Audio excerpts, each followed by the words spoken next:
बिस्मिल्लाहिर्रहमानिर्रहीम। अस्सलाम वालेकुम मेरे प्यारे किसान भाइयों, उम्मीद आप सब खैरियत से होंगे। सदा मुस्कुराते रहें, आबाद रहें, मुझे भी अपनी दुआओं में याद रखिएगा। तो आज की जो वीडियो है वो जानवरों की जो सबसे अहम तरीन बीमारी है और सबसे ख़तरनाक बीमारी है, जिसे हम अपनी साइंस की ज़बान में मास्टाइटिस का नाम देते हैं। और इसे अक्सर जो हमारे किसान भाई हैं इसे थनों की सोजिश भी कह देते हैं। और इसके अलावा जो हमारे पहाड़ी इलाके आ जाते जैसे ये मरी, रावलपिंडी, जेलम और इस साइड पे इसको चंद्री का नाम भी दे देते हैं। और जो पंजाबी ज़बान है या उर्दू की ज़बान है उसमें इसको साड़ू का नाम भी दे देते हैं। तो मुख्तलिफ़ ज़बानों में इसका नाम मुख्तलिफ है, लेकिन ये हर ज़बान में हर जगह पे उतनी ही ख़तरनाक है जो कि एक आम जगह पे है। तो इसका बीमारी का जो असरात हैं वो बहुत बुरे हैं, क्योंकि इस बीमारी को हम किसान का जो है वो मुआशी कातिल भी कह सकते हैं। मुआशी कातिल क्यों कहते हैं? क्योंकि ये जेब पर बहुत ज़्यादा भारी हो जाती है। तो जेब पर भारी होने की वजह क्या है? क्योंकि इस पे एक तो अद्वियात के खर्चे बहुत ज़्यादा हैं, और जो दूसरी बात है डॉक्टर की फ़ीस इसकी इसमें, क्योंकि डॉक्टर को आना पड़ता है, उसको फ़ीस देनी पड़ती है। और इसके अलावा जो दूध का नुकसान होता है, क्योंकि इसमें दूध आपको पता है कम हो जाता है, तो दूध का नुकसान भी होता है और दूध की क्वालिटी भी ख़राब हो जाती है। और उसके अलावा इस बीमारी का अगर आप देर से इलाज करेंगे या ठीक तरीके से इलाज नहीं करेंगे तो ये बीमारी जो है वो जल्दी ठीक भी हो नहीं पाती। तो इसलिए इस बीमारी को किसान भाई का जो है वो मुआशी कातिल भी कह सकते हैं। तो आज की वीडियो जो है वो आपने शुरू से लेकर आखिर तक देखनी है, क्योंकि ये जो वीडियो है मेरे किसान भाई के लिए बहुत ही बेहतरीन होने वाली है। तो इस वीडियो के ज़रिए मैं अपने किसान भाइयों को बताऊंगा कि वो कैसे इस बीमारी से जो है अपने जानवरों को बचा सकते हैं, और बर वक्त इलाज करने से क्या फ़ायदा होगा, और इस बीमारी का इलाज क्या है, और इस बीमारी की अलामतें क्या हैं। तो सबसे पहले जो है वो चलते हैं इस बीमारी की अलामतें। तो अलामतों से तो हर हमारा किसान भाई जो है वाकिफ़ है। जैसा कि नाम से ज़ाहिर है साड़ू, तो ज़ाहिर बात है थनों पे साड़ू हो जाता है। तो क्या अलामतें आती हैं जी?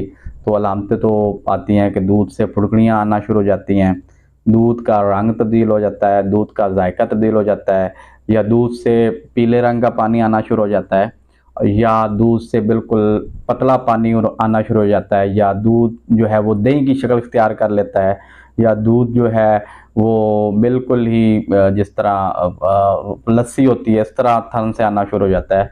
और इसके अलावा जो है दूध का किसी किसी जगह पे दूध का जायका जो है वो तब्दील हो जाता है, और थन का जो वो साइज़ है वो छोटा हो जाता है, कहीं पर सूज कर बड़ा हो जाता है। और किसी जगह पर ये जो अटैक है एक थन पे हो जाता है, किसी पे दो थनों पे ये अटैक आ जाता है, और किसी के पूरे हैवाने पे जानवर के अटैक आ जाता है। तो मुख्तलिफ जो अलामात हैं उसमें मुख्तलिफ जो है वो चीज़ें नज़र आती हैं मेरे किसान भाई को, और इस बीमारी से मेरा किसान भाई बाखूबी जो है वो वाकिफ़ है। तो सबसे इम्पोर्टेंट चीज़ जो यहाँ पे देखने वाली है कि जब भी आप इन सारी अलामतें जो मैंने आपको बताई हैं, बल्कि सॉरी मैं आपको बताना भूल गया, एक जो सबसे बड़ी बात कि जानवर के थनों से खून भी आना शुरू हो जाता है। तो दूध की जगह जो है वो खून आता है। तो ये भी इस बीमारी की एक अलामतों में से एक अलामत है। तो यहाँ पर जो सबसे काबिल गौर और सबसे अहमियत वाली बात है वो तो ये है कि जब भी मेरा किसान भाई इन अलामतों में से कोई भी अलामतें देखे तो वो फ़ौरन ही इसका इलाज करे, ना कि वो कोई देसी टोटके शुरू कर दे। देसी टोटके बेशक आप कर लें, लेकिन उसके साथ जो मुस्तनिद इलाज है और मुस्तनिद डॉक्टर से जो इलाज है वो बहुत ज़रूरी है। क्योंकि जानवर का एक थन ख़राब हो गया तो उसकी जो कीमत है वो आधी भी नहीं रह जाती। तो थन का सारे ही जानवर का थन पे ही दारोमदार है, उसकी कीमत का भी थन के ऊपर ही दारोमदार होता है। वरना थन के अलावा तो जानवर सिर्फ गोश्त है, और फिर गोश्त का ही जो है उस पे उसकी कीमत लगेगी। अगर थन चारों ठीक हैं तो ज़ाहिर बात है दूध की कीमत साथ लगेगी। तो इन अलामतों में से आप कोई भी अलामतें देख लें तो फ़ौरन ही मुस्तनिद डॉक्टर से राब्ता करें, ना कि आप देसी टोटके शुरू कर दें। अच्छा, और इसके अलावा इम्पोर्टेंट चीज़ क्या है? जो इम्पोर्टेंट चीज़ ये है कि क्योंकि इस बीमारी के अंदर मुख्तलिफ़ किस्म के जरासीम जो हैं वो शामिल होते हैं। इसमें वायरस भी होते हैं, इसमें बैक्टीरिया भी शामिल होते हैं, इसमें फंजाई भी शामिल होता है, इसमें यीस्ट भी शामिल हो जाता है और इसमें हत्ता कि फंगस भी शामिल हो जाती है, एलगी भी इसके अंदर शामिल होती है। तो इन जरासीमों की वजह से जो है वो बीमारी जो है इतनी ज़्यादा ख़तरनाक है। तो हर जरासीम जो है वो अलहदा किस्म की अलामतें दिखाता है। हर जरासीम जो है मुख्तलिफ़ किस्म की जानवर के अंदर तब्दीलियाँ लेकर आता है। मिसाल के तौर पर अगर ऐसा एक बैक्टीरिया है जिसका नाम स्टेफिलोकोकस ऑरियस है, अगर वो उसकी वजह से ये मास्टाइटिस आए तो उसके अंदर जानवर की अलामतें मुख्तलिफ होगी। अगर एक बैक्टीरिया जिसका नाम है इकोलाई, उसकी वजह से मास्टाइटिस या थाड़ू आ जाए तो उसकी अलामतें मुख्तलिफ होगी। एक बैक्टीरिया माइकोप्लाज्मा है, अगर उसकी वजह से अटैक हो जाए तो उसमें मुख्तलिफ अलामतें होंगी। अगर कोई फंगस की वजह से अटैक हो जाए तो उसमें मुख्तलिफ अलामतें होंगी। गर्ज के हर जरासीम ने अपनी मुख्तलिफ अलामतें दिखानी होती हैं। बल्कि इकोलाई जिसके अंदर थन जो है उसमें खून जमा हो जाता है, उसके अंदर जनाब गैंग्रीन बन जाती है, कैंसर टाइप बन जाती है और कभी थन गिर भी जाते हैं। और इकोलाई उसकी अलामतें भी तकरीबन इस तरह ही हैं, दोनों की इकोलाई और स्टैफ ऑरियस बैक्टीरिया की एक ही अलामत होती है। तो वहाँ पर इलाज हमने मुख्तलिफ करना होता है, क्योंकि बैक्टीरिया मुख्तलिफ हैं तो इलाज भी उसका मुख्तलिफ होता है। लेकिन हमारे यहाँ क्या प्रैक्टिस जारी रहती है कि हम जो है डायग्नोज नहीं करते, बीमारी की तशखीस नहीं करते कि ये जो साड़ू की अलामतें आई हैं ये किस बैक्टीरिया की वजह से आई हैं, किस जरासोमे की वजह से आई हैं। क्या ये वायरस था, क्या ये बैक्टीरिया था, क्या ये यीस्ट था या कोई और चीज़ थी। तो हमें चाहिए तो यही था कि हम जो है हर जरासीम को देखते हुए, हर वजह को देखते हुए उसका इलाज उसके मुताबिक करें। लेकिन हमारे यहाँ जो ट्रेंड चला हुआ है, जो भी मास्टाइटिस की किस्म है, किसी भी जरासीम की वजह से है, तो हमने उसको एक ही किस्म का जो है वो टीका लगाना होता है और एक ही किस्म का जो है वो उस पर तजर्बा करना होता है। तो जिसकी वजह से क्या होता है, जानवर का जो है वो थन ज़ाया हो जाता है और जब थन ज़ाया होता है तो हम आखिर में कहते हैं जी अल्लाह की मर्ज़ी थी। अल्लाह की मर्ज़ी पे तो कोई शक नहीं कर सकता, लेकिन अल्लाह ताला ने हमें तौफ़ीक भी दी है, हमें अक़ल भी दिया है कि हम उस अक़ल को इस्तेमाल करके जो है मुस्तनिक डॉक्टर को बुलाकर उस बीमारी की तशख़ीस कर लें कि ये जो साड़ू की किस्म आई है ये कौन से जरासीम की वजह से आई है। तो उस जरासीम को जो है हम पहचान कर उसकी तशख़ीस करके हम उसके मुताबिक इलाज करें। तो यहाँ पर मैं अपने किसान भाइयों को बताना चाहता हूँ, जो हमारे बहुत बड़े डेयरी फार्मर्स हैं, हमारे किसान भाई हैं, तो वो इन चीज़ों को स्पेशल केयर में लेके आएँ, जरासीम की प्रॉपर डायग्नोज करें। अगर आपके बेहतर तो है दूध के टेस्ट करवा लें, उसका नमूना भेज कर लेबॉर्ट्री में उसकी तशख़ीस करवा रहे कि कौन सा बैक्टीरिया शामिल है और उसके मुताबिक उसे जो है वो टीके लगाएं। अगर टेस्ट नहीं मौजूद तो मुस्लिम डॉक्टर जो हैं वो इसके बारे में जानते हैं, तो वो उनको भी पता चल जाता है कि जो है ये जो अलामत आ रही है साड़ू की, ये इस बैक्टीरिया की वजह से है या इस वायरस की वजह से है। फिर वो आपको वो डॉक्टर साहब बता देंगे और आप उसके मुताबिक फिर उसका जो है वो इलाज शुरू कर देंगे। तो ये चीज़ें मेरे किसान भाई के लिए बड़ी अहम है, क्योंकि किसान भाई जो है वो जानवर पूरा साल रखता है और उससे दूध उसको ना मिले या उसके जानवर का थन ज़ाया हो जाए तो उसे उससे कोई फ़ायदा नहीं होने वाला। तो ये चीज़ें जो है कि प्रॉपर जो है तशख़ीस और प्रॉपर इलाज जो है, और सबसे इम्पोर्टेंट बात जो है टाइम पे आपने इसका इलाज करना है, क्योंकि अगर आप टाइम पे इलाज नहीं करेंगे तो आपका जानवर जो ज़ाया हो सकता है। मिसाल के तौर पर कुछ दिन पहले, 1-2 महीना पहले एक बैक्टीरिया इकोलाई और एक स्टैफ ऑरियस की वजह से जानवरों में बड़ी ज़्यादा साड़ू आया था। उसकी अलामतें मैं आपको थोड़ा सा बता देता हूँ। उसमें ये हो जाता था कि जानवर की एक साइड जो है ना वो बड़ी सख्त हो जाती थी और जब हम उसे हाथ लगाते थे तो जानवर जो है वो दर्द महसूस करता था और जानवर जो है उस साइड से लंगड़ा भी हो जाता था और जानवर जो है वो खाना पीना भी छोड़ देता था। और जब आप डॉक्टर को बुलाते थे तो बुखार, डॉक्टर साहब उसका चेक करते थे तो 103-4 पे बुखार भी होता था और बल्कि कुछ जानवरों के अंदर जो है पेचस भी लग जाते थे। तो ये जो मास्टाइटिस की किस्म है ये बड़ी ख़तरनाक है। ये इसके अंदर क्योंकि खून के अंदर बैक्टीरिया खुद को शामिल कर लेता है, उसके अंदर अपनी जो है टॉक्सिन जहरीले मवाद जो है खून के अंदर खारिज करता है, जिसकी वजह से जानवर की मौत भी वाक़ हो सकती है। और अगर इस किस्म की साड़ू आती है तो ज़ाहिर बात है इसका फौरन इलाज करना होता है, क्योंकि अगर आप इसमें 8 से 10 घंटे भी लेट करते हैं, उसे प्रॉपर टीका नहीं लगाते, तो जानवर की डेथ भी हो सकती है। अगर डेथ ना भी हो, खुद अल्लाह ना करे डेथ ना हो जानवर की मौत वाक़या ना हो, तो लेकिन फ्यूचर मुस्तकबिल में ये होता है कि आप उस पर जितने टीके लगा लें वो जानवर आपका ठीक नहीं होता। तो इस सूरत में आपने फ़ौरन जो है मुस्तनिद डॉक्टर से उस बीमारी का पता चलवा कर आपने फ़ौरन उसका इलाज करना होता है। अच्छा, एक और बात यहाँ पर लेते हैं। अक्सर मेरे पास केसेस आते हैं, ये जानवर के थनों से खून आता है, तो जो किसान भाई मुझे बताते हैं कि डॉक्टर साहब खून आ रहा है, और खून जो है चारों थनों से आता है या एक थन से आता है। तो जब मैं उनसे हिस्ट्री पूछता हूँ तो मैं हैरान रह जाता हूँ कि इतने ज़्यादा टीके लग चुके होते हैं ना, और एंटीबायोटिक जो है धड़ाधड़ इस्तेमाल होते हैं। हालांकि जो खून वाली किस्म होती है उसको भी हमने प्रॉपर डायग्नोज करना होता है। क्यों? उसमें मुख्तलिफ बैक्टीरिया शामिल होता है, और बैक्टीरिया ना शामिल हो, कभी कभी ये होता है कि ज़्यादा प्रेशर की वजह से खून की नालियां जो कि दूध पैदा करती हैं वो फट जाती है, तो उसकी वजह से भी खून आना शुरू हो जाता है। तो वहाँ पर जो है आपने एंटीबायोटिक का इस्तेमाल नहीं करवाना, या मेरे किसान ने एंटीबायोटिक का इस्तेमाल नहीं करना। और जब मैं ऐसे किसान से पूछता हूँ तो पीछे एक पूरी लंबी लाइन होती है कि जी ये जी एलमॉक्स लग गया जी, ट्राइबर्सल टीका लग गया जी, बिकोरमिसिन एल लग गया जी, पेंसिल एल लग गया जी, फलां फलां पीपीएस एल लग गया जी, बड़े एंटीबायोटिक लगाए जी, जानवर ठीक नहीं हुआ। ओ मेरे भाई, ये बैक्टीरिया नहीं था, ये खून जो है वो बैक्टीरिया या किसी जरासोमे की वजह से नहीं आ रहा था। ये जो खून थनों से आ रहा था वो बेसिकली अंदर खून की नालियां फटी थी। जब आप खून की नालियों का आप इलाज करेंगे तो 100% बात है वो फौरन ठीक हो जाता है। और ऐसे ऐसे केसेस जो 20-20 दिन से ठीक नहीं हो रहे थे, उसको हमने एक प्रॉपर डायग्नोज करके 1 दिन के अंदर ठीक किया है। तो बेसिक चीज ये है कि हमने उसकी प्रॉपर डायग्नोज करके उसका प्रॉपर जो है वो इलाज करना होता है, ना ये कि हमने अन्नेवाह जो है जो भी इंजेक्शन मिले उसे लगा ले, ये तजर्बा भी कर लें, ये तजर्बा भी कर लें, ये तजर्बा भी कर लें। तो ऐसी चीजों से मेरे किसान भाइयों को जो है वो बचना होता है जाके। तो ये चीजें थोड़ा सा आप इन चीजों पे थोड़ा सा ध्यान किया करें।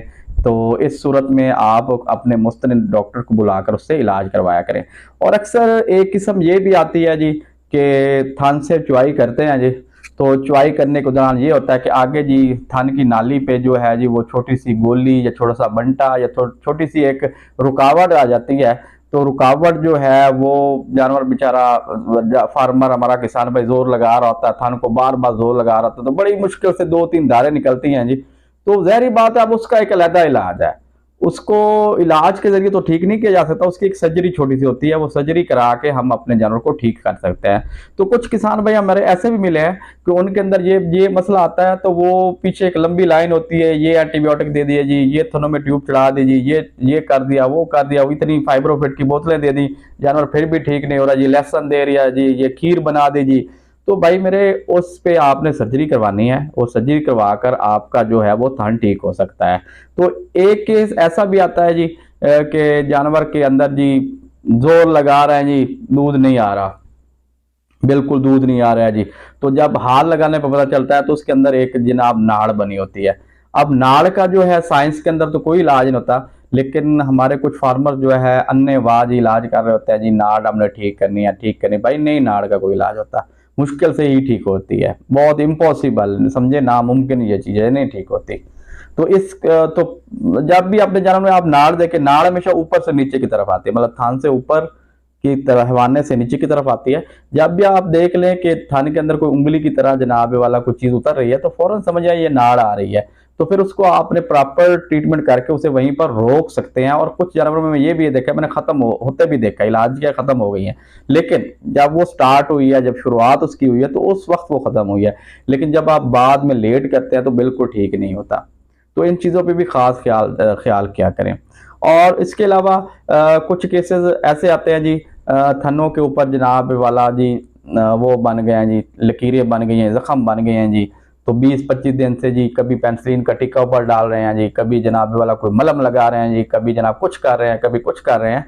तो कभी मैंने कुछ फार्मर को ऐसा भी देखा है कि वो दूध की झाग लगा रहे होते हैं उन जख्मों पर। तो मेरे भाइयों, दूध की झाग आपने बिल्कुल नहीं लगानी उन जख्मों पे। उसकी वजह क्या है कि दूध खुद एक बहुत बड़ा एक जरिया है जरासीम के फैलाने का, बल्कि दूध के अंदर जरासीम जो है खुद को पालते हैं, क्योंकि थनों के ऊपर जरासीम उस बीमारी साड़ू के मौजूद होते हैं। जब आप दूध उस जख्म के ऊपर लगाते हैं तो दूध तो उनके लिए एक बेहतरीन चीज़ है जरासीम के लिए, वो तो इससे ज़्यादा फैलते हैं। जब आप ऊपर लगाएंगे जरासीम ऑलरेडी वहाँ पर मौजूद होंगे, तो जरासीम जो है दूध के साथ मिल के अपने आप को ज़्यादा तादाद में बढ़ा लेते हैं और इन्फेक्शन और ज़्यादा बढ़ जाता है। तो जब भी ज़ख्म आए तो फ़ौरन आप कोशिश करें कि अपने हाथ भी धोएं और जानवर के जो है हैवाना जो है उसको भी धोएं। प्रॉपर एंटीसेप्टिक जो आपकी पायोडीन है वो ले लें, या कोई और एंटीसेप्टिक बाजार में मौजूद है वो अपने डॉक्टर से मशवरा कर लें कि वो आपको जो रिकमेंड करे उससे धोते रहें। और ऊपर फ़ौरन कोशिश करें कि फ्यूजी केयर भी एक क्रीम मिलती है बाजार से, इंसानों के मेडिकल स्टोर से इंसानों में इस्तेमाल होती है, तो वो फ़ौरन ऊपर आप लगा सकते हैं। उससे भी थन जो है वो क्रैक जो है वो जो ऊपर जख्म बने हैं वो ठीक हो जाएंगे। अगर उससे भी ठीक ना हो तो फ़ौरन कोशिश करें कि एंटीबायोटिक अच्छे किस्म का इंजेक्शन लगा लें, ना कि आप वेट करें। और उसके अलावा एक केसेस ऐसे आते हैं कि थनों के ऊपर जो है वो दाने निकल आते हैं, दाने मुख्तलिफ, क्या हैवाने पे दाने हैं, थनों पे दाने हैं, तो इतने वो ज़्यादा तकलीफ देते हैं, इतनी दर्द महसूस करते हैं कि मेरा किसान जो है 20 दिन से उसको धोता रहता है जी। फिर कहता है जी जानवर जो कभी टांग मारता है जी, कभी दूध गिरा देता है जी, जानवर ठीक नहीं हो रहा। मेरे भाई उसका अगर आप फ़ौरन इलाज करेंगे, उन दानों का फ़ौरन अच्छे से इंजेक्शन लगा लेंगे फ़ौरन ही, तो आपका जानवर जो है वो इंशाल्लाह अल्लाह के हुक्म से वो जो है वो ठीक हो जाएगा। तो इन चीज़ों का भी ख्याल किया करें। तो ये चीज़ें छोटी छोटी चीज़ें जो है वो बड़ी बन जाती है, फिर किसान भाई के लिए मुसीबत बन जाती हैं। और इसके अलावा कुछ ऐसी चीज़ें होती हैं जी, हमने जी टीका नहीं लगवाना, दूध सड़ जाता है। और मेरे भाई जहाँ पर एंटीबायोटिक की ज़रूरत है वो हमने देनी है। या ये है कि अगर आपके जानवर की जो कुव्वत मुदाफ़त बहुत ज़्यादा है जी, तो वो उस बैक्टीरिया के खिलाफ खुद ही लड़ लेगा, तो वो तो ऐसी बात है नहीं है, क्योंकि हमने इतनी खुराक भी नहीं देनी उसको, इतना प्रॉपर जो है मिनरल जिससे कुव्वत मुदाफ़त है ना कोई चीज़ देनी है, तो जानवर में कहाँ से कुव्वत मुदाफ़त आ जाएगी।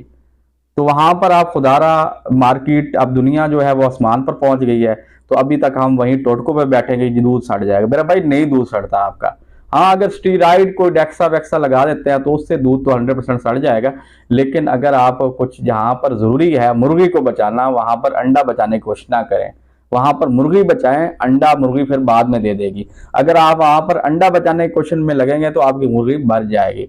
तो वहां पर आप दूध ना बचाएं, बल्कि हैवाना पहले ठीक करें और इंशाल्लाह फिर उसे किसी अच्छी किस्म का वंडा और मिनरल्स वगैरह इस्तेमाल करके आप जो है दूध प्रॉपर तरीके से बहाल कर सकते हैं। तो वहां पर अक्सर मेरे किसान भाई जिद कर देते हैं जी टीका नहीं लगवाना जी, बड़ा गर्म होता। भाई मेरे कोई चीज गर्म नहीं होती, अल्लाह का वास्ता माने, कोई चीज गर्म नहीं होती। अपनी जानवर को थनों की बीमारी से बचाएं, उसका फौरन इलाज करें और उसे मुस्तनिद डॉक्टर से इलाज करवा के फौरन टीके लगवाएं, अच्छे टीके लगवाएं। आपका दूध तब सड़ता है जब कोई ऐसा डॉक्टर आता है जिसे अलिफ बे की किल्ली नहीं आती, वो आपके जानवर का इलाज करता है और आपके जानवर के थन को बर्बाद कर देता है। तो वहां पर आपका दूध सड़ जाता है। उसे पता ही नहीं है कि ये कौन सी जरासीम की वजह से ये आई है, ये क्या इकोलाई की वजह से आई है, ये या ये स्टैफ ओरिस की वजह से आई है, या ये माइकोप्लाज्मा बैक्टीरिया की वजह से आई है, या इसका कोई और वजह है। तो उसे जब एक डॉक्टर, हमारा डॉक्टर तो मैं उसे नहीं कह सकता, उसे मैं एक क्वैक ही कहूंगा। तो क्वैक जब वो आता है तो वो लगाता है, तो तभी आपका दूध सड़ता है। और फिर फार्मर जो है वो आगे वाले फार्मर को बताता है कि भाई टीके ना लगवाना, दूध सड़ जाएगा। मेरा भाई कुछ भी नहीं होता, टीके लगवाएं और प्रॉपर टाइम पे लगवाएं। इंशाल्लाह एक मुस्तनिद डॉक्टर से बीमारी की तशखीस करके लगवाएं तो इंशाल्लाह आपका जानवर जो है वो दूध भी नहीं सड़ेगा और दूध भी बहाल रखेगा और इंशाल्लाह आपका जानवर भी बेहतरीन हो जाएगा। तो इन चीज़ों में मेरे किसान भाई खास ख्याल रखें, तो अल्लाह के हुक्म से जी मेरा जानवर का, मेरे फार्मर का जो है वो थन ठीक हो जाएगा। और एक जो सबसे ज़्यादा अहम बात है, अक्सर फील्ड में केसेस आते हैं कि जानवर सूता है जी, इतना हैवाना सूजा होता है जी, या सूने से पहले जी थनों पे सोज हो गई, या एक थन खराब हो गया, या एक थन पे सोज हो गया, या एक थन के अंदर जनाबे वाला पीप आ रही है। तो मेरे भाई एक बात ज़हन में रखें, अगर आपका जानवर जो है वो दूध दे रहा है, कोशिश करें कि जानवर को दूध देने से 2 महीना पहले उसका दूध छुड़वा दें। तो उसका, अगर कुछ फार्मर ऐसे मिलते हैं जी 9वां महीना चल रहा है जी, आगे 9 दिन रह गए, गाय अभी तक दूध रहे, क्या करें। और भाई मेरे पीछे आप क्या कर रहे थे, पीछे भी तो देखें, पीछे 2 महीने आप गुजार के आए हैं, तो उन दिनों में भी आप उनका दूध सुखा देते, ना कि आप आखिरी 9 दिन के बाद 9 दिनों में उसका दूध सुखाने लगे हैं। वो फार्मर के लिए भी नुकसानदेह है और उस गाय के भी नुकसानदेह है। क्योंकि एक तो वो दूध देती रहेगी, उसके जिस्म से नमकियात खारिज होते रहेंगे, तो जानवर जो है वो कमज़ोर भी हो जाएगा और उसमें ये मैक्सिमम चांस होता है कि उसके अंदर जो है साड़ू का खतरा बढ़ जाए। अगर ये ज़हन में रखिएगा कि दूध दोने से बच्चा देने से 2 महीना पहले आपने अपने जानवर को लाजमी जो है वो ड्राई कर देना, उसका दूध लाजमी सुखा देना। उसके लिए बाजार से ड्राई ट्यूबें मिलती हैं, सीलर ड्राई के नाम से ट्यूब आती है, सिप्रा विन के नाम से ट्यूब आती है। तो पहले अल्बा ड्राई गाजी ब्रदर की किसी दौर में आती थी, वो अच्छी ट्यूब थी। ये ट्यूबें भी अच्छी हैं, आप इनमें से कोई मंगा लें। उस स्थान में अगर आपका दूध नहीं सूख रहा तो उस स्थान के अंदर ये ट्यूबें जो है वो चढ़ा दें। ट्यूबें बेसिकली ट्यूबें नहीं चढ़ानी थी, बेसिकली वो ट्यूबों के अंदर दवाई मौजूद होती है। वो दवाई जो है वो ट्यूब के अंदर डालकर आपने दवाई थान के अंदर देनी होती है। वो दवाई जो है पूरे 2 महीने जो है वो थान के अंदर रहती है और 2 महीने रहने के बाद आपका जानवर जो है 2-3 दिन के अंदर ट्यूबें चढ़ाने के 2-3 दिन के अंदर अंदर जो आपका जानवर है वो दूध सुखा देता है और 2 महीने तक वो दवाई अंदर रहती है। इंशाल्लाह यही पीरियड होता है जिसके अंदर बैक्टीरिया अटैक करते हैं और साड़ू होता है और दूध बच्चा देने के बाद जो है फिर साड़ू होता है। लेकिन अगर आप 2 महीना पहले दूध सुखा देंगे और उसके अंदर ट्यूबें डाल देंगे तो अल्लाह के हुक्म से जो है आपका जानवर ना ही बच्चा देने से पहले उसमें साड़ू आएगा, ना ही बच्चा देने के बाद उसमें साड़ू आएगा। आपका जानवर जो है वो दूध भी बहाल रखेगा और दूध जो है आपके जानवर का बेहतर रहेगा। तो इन चीज़ों पे जो छोटी छोटी चीज़ें हैं इन पे ख्याल करें, इंशाल्लाह आप जो है वो साड़ू जैसी जो एक मूजी मर्ज़ है, ख़तरनाक मर्ज़ है, इससे अपने जानवर को जो है वो बचा सकेंगे। तो इसके लिए आप मेरी खिदमत ले सकते हैं। तो मैं आपको अपना एक पर्सनल जो है व्हाट्सएप नंबर दे रहा हूँ, मुझे मैसेज करें। इंशाल्लाह मैं आपको इस पे प्रॉपर जो थनों के हवाले से मैं आपको बता पाऊंगा और इंशाल्लाह आप मुझे उसकी तस्वीर या गाय की वीडियो बनाकर भेज दिया करें इस मेरे व्हाट्सएप नंबर पे। तो इंशाल्लाह मैं आपको प्रॉपर डायग्नोज करके आपको प्रॉपर जो है उसका इलाज बता दूंगा। तो नंबर नोट कर लें 0303 467460। ये नंबर है मेरा व्हाट्सएप नंबर। इस पे आप मुझे जो है वीडियो थनों के हवाले से और कोई भी थनों का मसला हो तो आप मुझे इसके अंदर इनबॉक्स कर दें। इंशाल्लाह मैं आपको कोशिश करूंगा कि आपको फौरन रिप्लाई करें। तो इस थनों की बीमारी के हवाले से आपका कोई भी प्रॉब्लम हो तो आप मुझे जो है वो कांटेक्ट कर सकते हैं। तो यहाँ पर मैं अपने किसान भाइयों से रिक्वेस्ट करना चाहूँगा कि मेरे चैनल को काइंडली सब्सक्राइब कर दें, लाइक कर दें और शेयर कर दिया करें। तो ये चीज़ें आप करें। इंशाल्लाह नेक्स्ट वीडियो में मिलते हैं। दुआओं में याद रखिएगा। अल्लाह हाफिज़।